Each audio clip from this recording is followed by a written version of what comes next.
Well, hello and welcome to this edition of the EV Revolution Show, episode 74. Happy New Year. 2020 is finally here. This is the year we've been talking about for quite some time from an electrification of the automobile landscape perspective, and it's finally here, so it should be an exciting year. I hope everybody had the best of holidays. Thank you very much for some of your well wishes that I received from the last show through emails and comments. I appreciate it. And welcome to this first show of 2020. Got a few stories I'm covering, so let me get right into it. Now, first story is an update from a U.S. charging network called EVGO. I think a lot of people have heard of those. Well, they've actually added, or they're going to add, the Tesla charging plugs in their fast chargers across the U.S. Of course, Tesla has an existing supercharger network with about 15,000 chargers, and that includes North America, Europe, and Asia. So EVGO has said that they're going to add the Tesla plugs to them, and it doesn't say how many. They've already actually opened one up in the San Francisco area, and EVGO has about 750 fast charging stations across the U.S. So I'm sure some sort of percentage of those will get Tesla connectors. Again, they'll give you 90 miles of charge in about 30 minutes at a flat per minute rate with no additional fees for that. So good to see that Tesla owners will have another option when they're out and about. Now, staying with charging news, here in Canada, I think I mentioned it on a couple of shows ago, but the official announcement came out over the holidays of Petro Canada finally putting in their last of their nationwide charging network. This is the first of its kind, even actually surpasses the supercharger network as far as connectivity goes from coast to coast. It's the first, as I mentioned, part of the monies that Petro Canada received through the Government of Canada's Electric Vehicle and Alternative Fuel Infrastructure Deployment Initiative. They got $4.6 million to help them deploy this charging network, and it was completed on December 17th of last month, and it goes from Victoria, BC to Stewiacke, Nova Scotia, from coast to coast. It's got more than 50 sites that have the dual head, both CHAdeMO and CCS combo plugs, rated at up to 200 kilowatts for now, when they will have an option to upgrade those to 350 kilowatt when required. So it's really nice to see that there's 50 sites now across Canada. My understanding from Petro Canada is that these sites are going to be about every 250 kilometers or so. I haven't really looked at the map, but that's my understanding. And some of these are in big cities and some of these are in small towns, but definitely it'll be a linkage that you can drive from coast to coast in an EV. So well done, Petro Canada. Now, getting into some automotive news, a quick update, about Sono Motors. Mentioned on the last show that they were doing their 50 million euro for December fundraising or crowdfunding to keep them going. Well, they did not achieve that at the end of December. They received just under 33 million euros of pledges for the campaign in 30 days.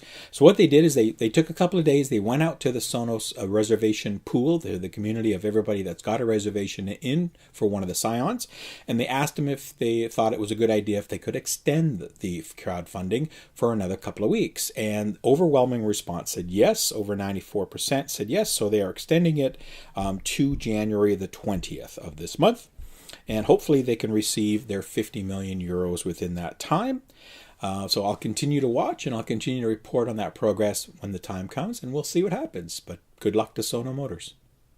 Quick update for Tesla. Their numbers just came in today as I was about to sit down and record this show, and they, of course, exceeded analyst expectations and their own calls by delivering over 112,000 EVs for the fourth quarter. Most of those, of course, being Model 3s at just over 92,000. That's an excellent number. This is just probably I believe it's their best quarter on record for global deliveries. Well done, Tesla. So we'll have to continue to watch them, especially with the Model Y coming out later this year and as they continue to ramp up in China. But congratulations, Tesla, on an excellent quarter, and I'm glad that you continue to grow. I want to move over to India, and there's a country that is trying to electrify slowly but surely. It's tough for that marketplace.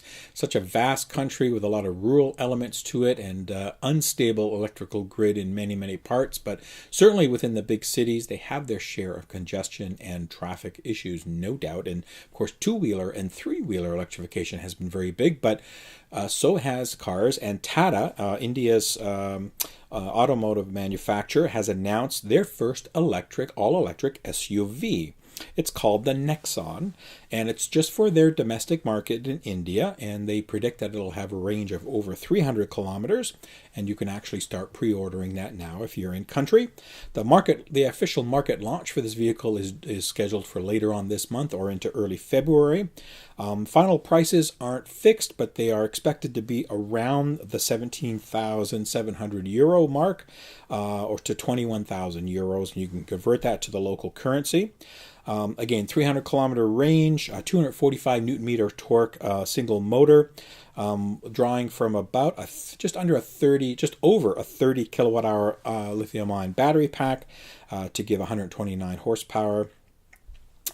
For that rating. The company has actually been setting up a charging infrastructure across the nation over the last year or so to help support this. But again, good to see innovation coming from the Indian marketplace, and good to see that they're coming out with their first all-electric vehicle in country. I'm sure it will be received very well.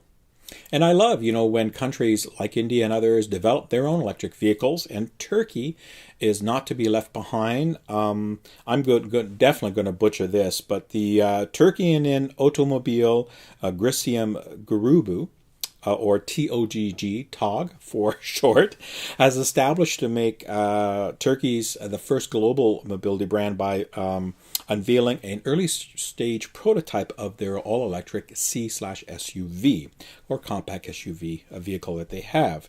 It's going to actually launch in 2022 officially, but it's going to be their first non-conventional vehicle in all-electric, of course, form.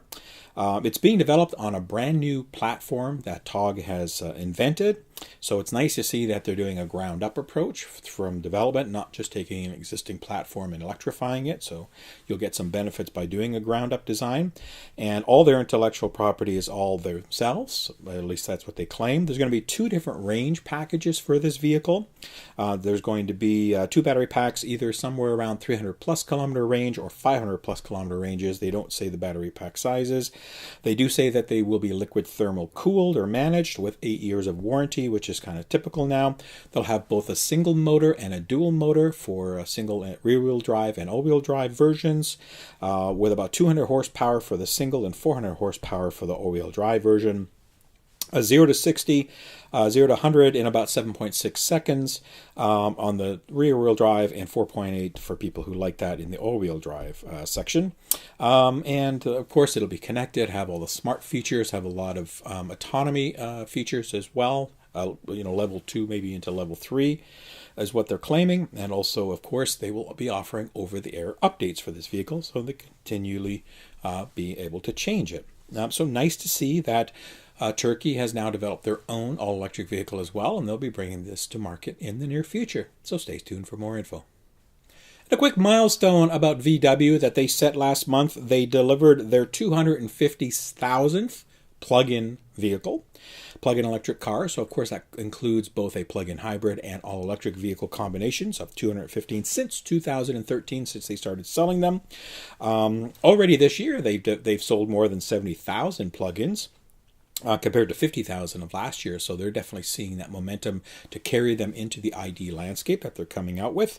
Top markets for VW for last year were China, Norway, Germany, the USA, and the United Kingdom. So that's where pretty well most of their e-vehicles were delivered. So congratulations, Volkswagen. Glad to see that you've hit those milestones. And I know that you're pressing for more through the ID platforms in the coming years, and I can't wait to see them. And finally, just a quick recap of vehicles that we're anticipating to come out for this year in the electric landscape. There hopefully will be more than this, but certainly the top ones are going to be obviously the Tesla Model Y. Everybody's going to be really, really excited about that when it comes out. We've got the ID.3, of course, that's already hit European shores and will continue to hit more markets within the Europe and Asia Pac. Rivian and their R1T truck is expected to come out this year, and I'm excited about that. Of course, BMW's iX3 is due to come out this year as well. It's their all-electrified version of their X3. The Byton M-Byte, of course, course, is supposed to come out this year at some point, the Mercedes EQC, and even though they're having some issues and challenges with supply chain, I'm confident that they'll be able to get the vehicle out into customers' hands this calendar year. Polestar, of course, with the, or Volvo, or whatever company you want to call them, with the Polestar 2, which will definitely be coming out in the spring. And you saw when I interviewed them when they came to Toronto a couple of months ago. Really excited and stoked about the Volvo XC40. I think that's going to do really well. It's a beautiful vehicle. I've seen a lot of the XC40 fuel type vehicles around, and they're really, really nice. The Ford Mustang E-Mach should be coming out sometime. I'm not sure if they'll actually be doing deliveries this year, but we'll have to keep an eye on that. And of course, the ID Cross, that's not expected for North American markets for another year or so, but we should see more development into that and more of these things showing up at car shows so that they can start to ramp up the pre-orders. And of course, the next version of the e-tron, which will be the smaller version, should be coming out this year at some point, or at least announced.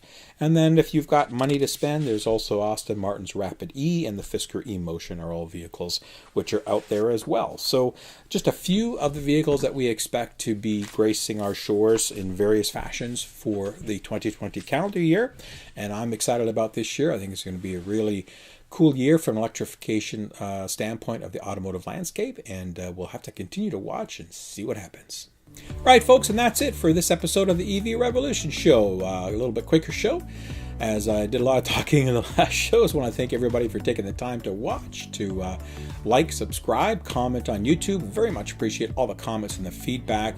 It's been really, I've got a great viewing audience. I appreciate you all for taking the time that you guys do and letting me know your thoughts and things to look forward to. So I appreciate that. Again, always blessed, and thank you for my Patreon supporters. I'm very humbled by that.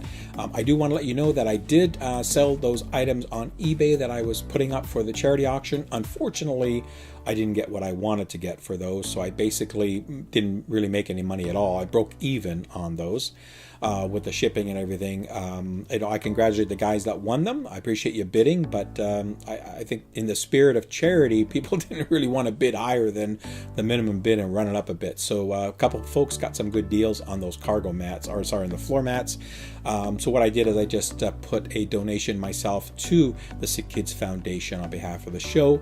Don't forget, Fully Charged Live coming up February 1st or 2nd. It's less than a month now away. I'll be there. Tickets are still on sale. I talked to the folks actually today in London.